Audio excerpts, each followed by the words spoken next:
علیکم پیارے دوستو، علامت قیامت کی نشانیاں کی جو سیریز ہم چلا رہے ہیں اس میں سے آج سے میں آپ کو ایک نہیں بلکہ 5 نشانیاں ایک ہی ویڈیو میں بتایا کروں گی۔ پہلے نمبر پہ آتی ہے قتل و خونریزی کی کثرت۔ آپ نبی کریم صلی اللہ علیہ وسلم کی بیان کردہ علامات قیامت میں سے ایک یہ بھی ہے کہ قتل و غارت اور خونریزی کی اس قدر کثرت ہو جائے گی کہ ایک وقت آئے گا کہ نہ قتل کرنے والے کو علم ہوگا کہ وہ قتل کیوں کر رہا ہے، اور نہ ہی قتل ہونے والے کو علم ہوگا کہ اسے کس وجہ سے قتل کیا جا رہا ہے۔ حضرت ابو ہریرہ رضی اللہ عنہ بیان کرتے ہیں کہ نبی کریم صلی اللہ علیہ وسلم نے فرمایا، اس اللہ کی قسم جس کی ہاتھ میں میری جان ہے، یہ دنیا ختم نہ ہوگی جب تک ایسا دن نہ آ جائے کہ جب نہ مارنے والے کو علم ہوگا کہ وہ اس انسان کو کیوں قتل کر رہا ہے، اور نہ قتل ہونے والے کو معلوم ہوگا کہ اسے کیوں قتل کیا جا رہا ہے۔ پوچھا گیا یہ کیسے ہوگا؟ تو آپ صلی اللہ علیہ وسلم نے فرمایا، قتل و خون ریزی کی کثرت کی وجہ سے، اور قتل اور مقتول دونوں جہنم کا ایندھن بنیں گے۔ اس خون ریزی کی ابتدا سیدنا عثمان رضی اللہ عنہ کے قتل سے ہوئی۔ اس کے ساتھ ہی ایسی لڑائیوں کا آغاز ہو گیا تھا پیارے دوستو جن کے لیے کوئی معقول جواز نہ تھا۔ ان جنگوں میں ہزاروں قیمتی جانوں کا ضیاع ہوا۔ مرور ایام کے ساتھ ساتھ جدید تباہ کن اسلحہ کی بھی بھرمار ہو گئی ہے جو آج کل کی ہلاکت خون ریز جنگوں میں استعمال ہو رہا ہے۔ بعض جنگوں میں بہت زیادہ افراد کو قتل کیا گیا، قتل عام کیا گیا، اگرچہ یہ خون ریزی اور قتل ہونے کا سلسلہ آج تک نہ رک سکا۔ پیارے دوستو، آپ اپنے ارد گرد نظر دوڑائیں تو بہت سارے اسلامی ممالک میں بلا وجہ انسانی جانیں ختم کی جا رہی ہیں، نسل کشی ہو رہی ہے۔ یہ بھی آپ صلی اللہ علیہ وسلم کی حدیث میں صحیح ثابت ہو رہا ہے اور آئندہ بھی ہوتا رہے گا۔ دوسری بڑی نشانی ہے دیانتداری کا انسانی قلوب سے خاتمہ۔ مناسب آدمی کی مناسب جگہ پہ تقرری ہی امت کی بقا، ملکوں اور انسانوں کی اصلاح اور تہذیب و تمدن کے ارتقاء کی بنیاد ہے۔ جب امانتیں برباد ہونے لگیں تو پیمانے بدل جاتے ہیں اور لوگوں میں بگاڑ پیدا ہو جاتا ہے، حتیٰ کہ نااہل لوگ کلیدی اور مناسب قبضہ جما لیتے ہیں، جس کی وجہ سے ہر طرف افراتفری اور بد نظمی کا دورہ ہو جاتا ہے۔ ان امور کے بارے میں ہمیں نبی کریم صلی اللہ علیہ وسلم نے آگاہ فرما دیا تھا۔ امانت کے ضیاع کا سبب نیتوں میں فتور ہے۔ حضرت حذیفہ بن یمان رضی اللہ عنہ بیان کرتے ہیں کہ نبی کریم صلی اللہ علیہ وسلم نے فرمایا، امانت لوگوں کے دلوں کی گہرائی میں نازل ہوئی تھی، پھر قرآن نازل ہوا اور لوگوں نے امانت کی اہمیت قرآن سے اور سنت سے معلوم کی۔ پھر آپ صلی اللہ علیہ وسلم نے ہمیں بتایا کہ ایک وقت ایسا آئے گا جب امانت لوگوں کے دلوں سے نکال لی جائے گی۔ آپ صلی اللہ علیہ وسلم نے فرمایا، آدمی رات کو سوئے گا تو اچانک اس کے دل سے امانت ختم ہو جائے گی، مگر امانت کا کچھ نہ کچھ حصہ اس کے دل کے اندر ہوگا۔ پھر اگلی رات وہ سوئے گا تو باقی بھی حصہ ختم ہو جائے گا، مطلب وہ اتنا بے حس ہو جائے گا اور اسے امانت میں خیانت کرنے کا کوئی ڈر نہیں رہے گا۔ اس کا معمولی سا اثر باریک چھلکے کی طرح باقی رہ جائے گا اس کے دل میں، جس طرح آپ دیکھتے ہوئے انگارے کو اپنے پاؤں پہ لڑکھاک دیں تو اس پر چھالا پڑ جاتا ہے۔ امانت کا یہ اثر اس چھالے کے بیرونی چھلکے کی طرح نہایت کمزور ہوگا۔ آپ کو پاؤں کا چھالا ابھرا ہوا نظر آتا ہے، حالانکہ حقیقت کے اعتبار سے وہ کچھ بھی نہیں۔ یہ کہہ کہ آپ صلی اللہ علیہ وسلم نے بات سمجھانے کے لیے ایک کنکری پکڑ کر اپنے پاؤں پر لٹکا دی، پھر فرمایا، ایک وقت آئے گا لوگ خرید و فروخت کے لیے نکلیں گے، لیکن ڈھونڈنے کے باوجود انہیں کوئی امانت دار آدمی نہیں ملے گا، حتیٰ کہ یہ کہا جائے گا فلاں قبیلے میں ایک شخص امانت دار ہے، یہاں تک کہ کسی شخص کے بارے میں کوئی لوگوں کی رائے نہ ہوگی۔ دیکھو وہ شخص کتنا بہادر ہے، دیکھو وہ شخص کتنا خوش مزاج ہے، کتنا عقل مند ہے، حالانکہ اس کے دل میں رائی کے دانے کے برابر بھی ایمان نہیں ہوگا اور وہ امانت دار نہیں رہے گا۔ حضرت حذیفہ رضی اللہ عنہ کہتے ہیں، مجھ پر ایک ایسا وقت بھی آیا کہ میں خرید و فروخت کرنے کے وقت اس بات کی پرواہ نہیں کرتا تھا کہ میں جسے خریداری کر رہا ہوں اس کا دین کیا ہے۔ اگر وہ مسلمان ہوگا تو میرا حق ادا کرے گا، اور اگر عیسائی یا یہودی ہوگا تو بھی اپنے وکیل کے ذریعے میرا حق ادا کر دے گا، مگر آج میں فلاں اور فلاں آدمی کے سوا کسی اور سے خریداری یا فروخت نہیں چیز کر سکتا۔ جب لوگوں کی اکثریت کے ضمیر خراب ہو جائیں، معاملات نااہل لوگوں کے سپرد کر دی جائیں تو امانتیں ضائع ہوں گی اور قیامت قریب آ جائے گی۔ حضرت ابو ہریرہ رضی اللہ عنہ بیان کرتے ہیں کہ نبی کریم صلی اللہ علیہ وآلہ وسلم ایک مجلس میں تشریف فرما تھے اور صحابہ کرام رضی اللہ عنہ سے گفتگو فرما رہے تھے کہ ایک عربی آیا اور اس نے پوچھا، اللہ کے رسول، قیامت کب قائم ہوگی؟ تو نبی کریم صلی اللہ علیہ وآلہ وسلم نے اپنی گفتگو جاری رکھی اور عربی کی طرف متوجہ نہ ہوئے۔ بعض لوگوں نے کہا، آپ صلی اللہ علیہ وسلم نے عربی کی بات تو سنی ہے مگر اس کے سوال کو پسند نہیں کیا، اس لیے جواب دینے سے گریز فرما رہے ہیں۔ دوسری نے کہا، آپ صلی اللہ علیہ وسلم نے بات سنی ہی نہیں۔ جب آپ صلی اللہ علیہ وسلم نے اپنی بات مکمل کر لی تو فرمایا، وہ قیامت کے بارے میں سوال کرنے والا شخص کہاں ہے؟ اس نے عرض کی، یا رسول اللہ میں یہی ہوں۔ آپ صلی اللہ علیہ وسلم نے فرمایا، سنو، جب امانتیں ضائع کی جانے لگیں تو قیامت کا انتظار کرو۔ اس نے عرض کیا، امانتیں کیسے ضائع ہوں گی یا رسول اللہ؟ تو آپ صلی اللہ علیہ وسلم نے فرمایا، جب معاملات نااہل لوگوں کے سپرد کر دیے جائیں تو آپ صلی اللہ علیہ وسلم نے فرمایا، اس وقت قیامت کا انتظار کرنا۔ قیامت کی یہ نشانی ہماری عملی زندگی میں آج پوری طرح ظاہر ہو چکی ہے۔ پیارے دوستو، آپ دیکھیں گے کہ وزارتوں میں، یونیورسٹیوں میں اور ہمارے معاشرے میں بہت سی اہم ذمہ داریاں اور وہ مناسب جو براہ راست لوگوں کے معاملات سے تعلق رکھتے ہیں، ان پر زیادہ باصلاحیت، مناسب، ایماندار اور لوگوں کے مسائل کو سمجھنے والے لوگوں کے بجائے ان لوگوں کو فائز کر دیا جاتا ہے جن کی ان اداروں کے سربراہوں اور ذمہ داروں سے ذاتی واقفیت ہوتی ہے یا جن کے ساتھ کسی افسر کا مفاد وابستہ ہوتا ہے، وہ اس کی سفارش کر کے اس کو منصب دلوا دیتا ہے۔ جی ہاں، جب معاملات نااہل لوگوں کے سپرد کر دیے جائیں تو قیامت کا انتظار کرو، یہ بات واضح ہو چکی ہے۔ ہمارے نبی کریم صلی اللہ علیہ وسلم نے جو بیان فرمایا۔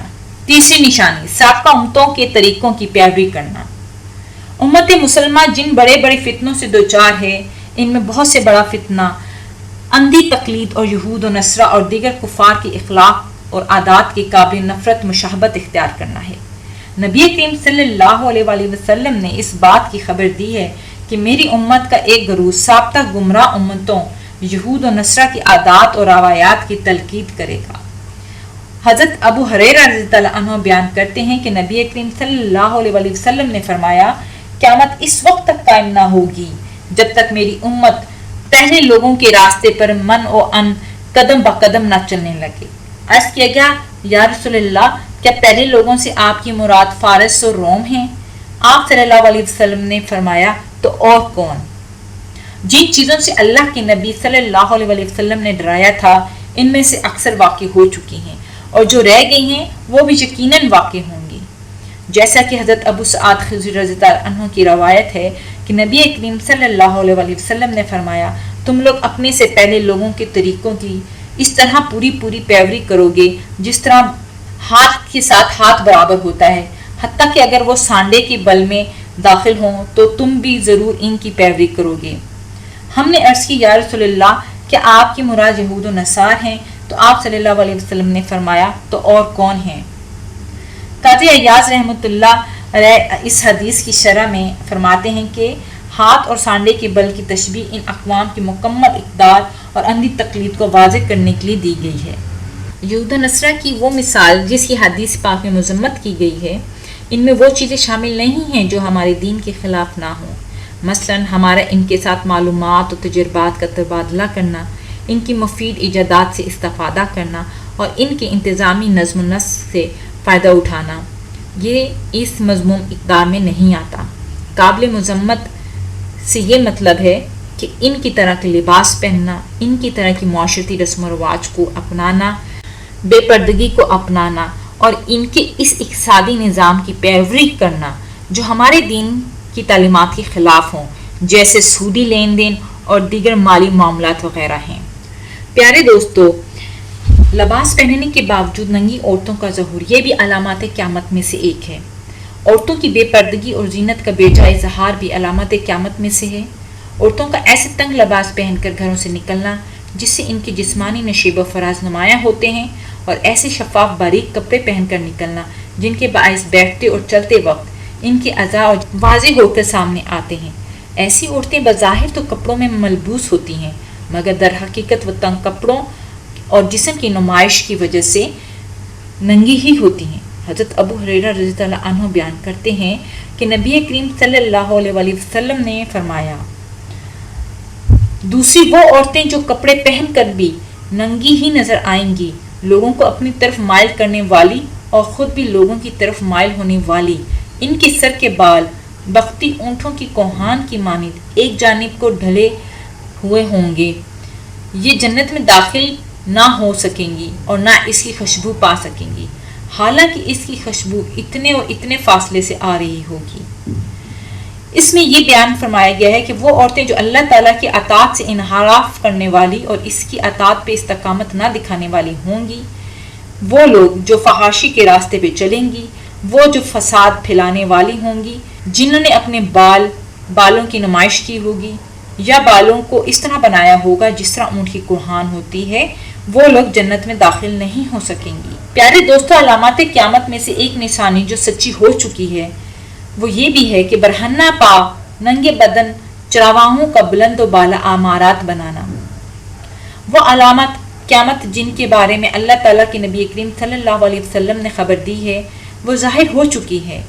ان میں سے ایک یہ بھی ہے کہ ایسے لوگ جو برہنہ پاؤں اور ننگے جسموں کے ساتھ بکریاں چرایا کرتے تھے، عالی شان عمارات بنانے اور گھروں کی زینت اور آرائش کا کام میں ایک دوسرے سے آگے نکلنے لگ جائیں گے، اور ایسے کام میں وہ بہت زیادہ فخر محسوس کیا کریں گے اور ایک دوسرے کو سبقت لے جانے کی کوشش کریں گے۔ یہ اس وقت سے ہے جب مسلمانوں کو مختلف ملکوں میں فتوحات حاصل ہوئیں، مال و دولت کی کثرت ہو گئی اور لوگ دنیا جمع کرنے کی مہم میں ایک دوسرے سے آگے نکلنے کا مقابلہ کرنے لگے۔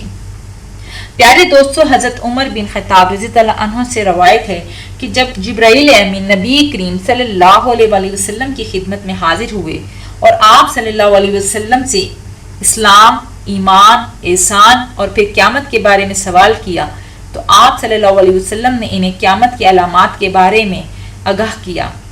آپ صلی اللہ علیہ وسلم نے فرمایا، برہنہ پاؤں، ننگے بدن، فاقہ زر چرواہے اس قدر دولت مند ہو جائیں گے کہ بلند و بالا عمارتوں کے بنانے میں ایک دوسرے کے ساتھ مقابلہ کریں گے۔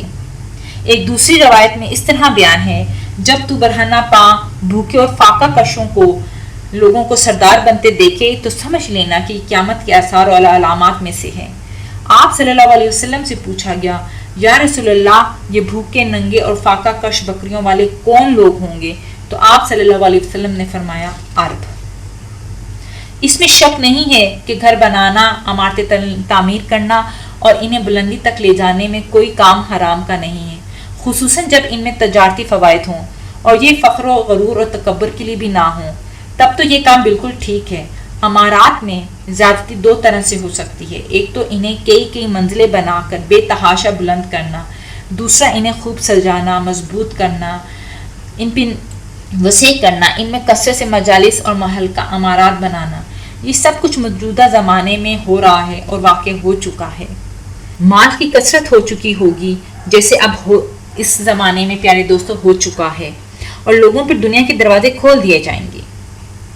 صحراؤں کے بدو جو بکریاں چرانے والے تھے صحرا کو چھوڑ دیں گے اور اونچی عمارتیں بنانے میں ایک دوسرے سے مقابلہ کریں گے۔ گھروں، دکانوں اور پلازوں کی یہ سب تعمیر فخر و غرور و تکبر کے لیے ہوگی۔ ہر شخص یہ چاہے گا کہ اس کی بلڈنگ دوسری تمام عمارات سے زیادہ بلند ہو۔ آج کے زمانے میں عربوں میں بھی وہ غیر عربوں میں بھی تمام عمارتوں کی تعمیر میں یہ رواج عام ہے کہ وہ ایک دوسرے سے مقابلہ کر رہے ہیں، اور نہ صرف افراد بلکہ حکومتیں بھی اس دور میں شامل ہوں گی، اور وہ بھی بلند و بالا پلازے بنانے اور ان پر فخر کرنے، غرور کرنے میں ایک دوسرے سے سبقت لے جانے کی کوشش کریں گی۔ یہ تو تھی پیارے دوستوں ہماری آج کی ویڈیو، امید کرتی ہوں آپ کو پسند آئی ہوگی۔ اپنی رائے کمنٹس باکس میں ضرور دیجیے گا اور اس ویڈیو کو اپنے دوسرے دوستوں کے ساتھ سوشل نیٹ ورک پہ شیئر کیجیے گا۔ ہماری اگلی ویڈیو آنے تک آپ اپنا اور دوسروں کا خیال رکھیں، خوش رہیں، خوش رکھیں۔ اللہ حافظ۔